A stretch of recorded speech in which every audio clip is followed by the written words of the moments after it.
What's going on, everybody? Back at it again with another video. This time you catch me in the second half trying to come back from a bad start. I'm down by 10 points. This guy put me in a box in the beginning of the game, but toward the middle, like after halftime, I figured out what he was doing. He was basically cross-manning and trying to keep my other receiver from crossing his face and beating him. So I had to break my defense. I had to break my offense down. I left the split back scheme, and then I went straight to the bunch scheme, which basically confuses people who like to crossman, because you send so many people in one area.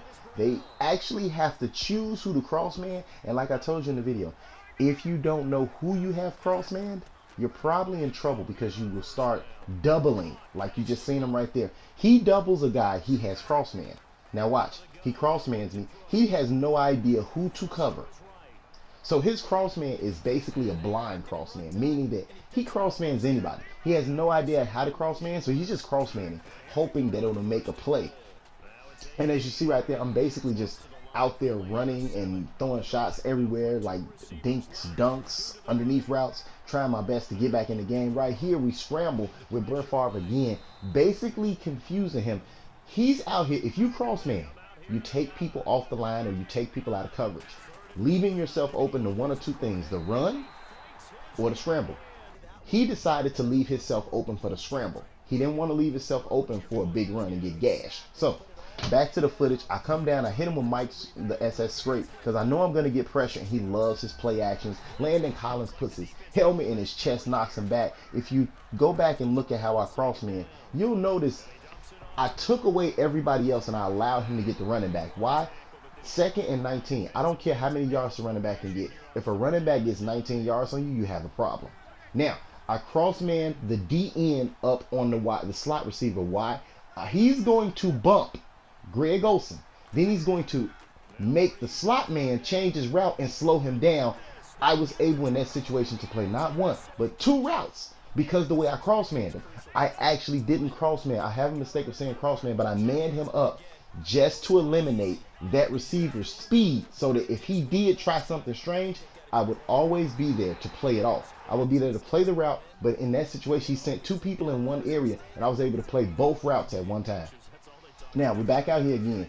I sent a nice little blitz at him. He doesn't see it, but he's able to get it off into the flats, which really ticked me off because I didn't pick that guy up. I was just trying to make a play. I didn't pick him up, and that resulted in me making a mistake. Now we try it again. He runs over. We get him. He waits for the deep route to develop, takes a shot, can't get the ball off. We come out again. I do the same exact thing over. Now watch how I make the receiver and the tight end change their route, and watch what happens when he tries to do this. Take a close look at the right side of the field, you guys. Boom. He slowed down Greg Olsen. Greg Olsen runs like an 88. Telvin Smith runs an 84. That's the team hero, Telvin Smith. If it's not about how you crossman or where you crossman, you just want these guys to touch each other. If they touch, or if he can make him change his route by 1 second, I guarantee you'll have time to sack him, or he'll make a mistake. Because on this game this year, these guys, they actually, when they change their routes or when they try to avoid the defender, they slow down.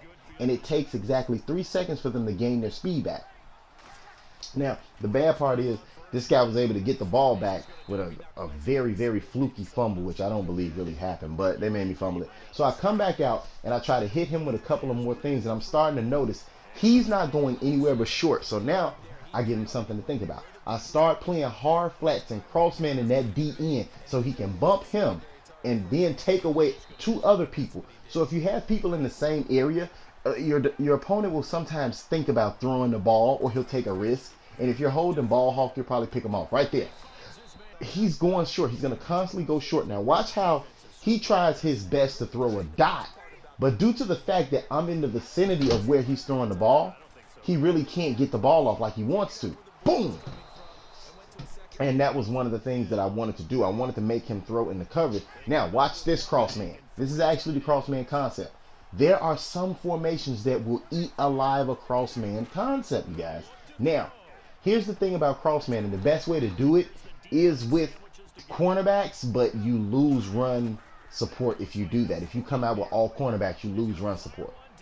Does that make sense? I don't know if I'm trying to explain it in a sense that it will like actually help you guys out. But in the end, I got more videos coming up today. You guys have a good one. Catch you next time.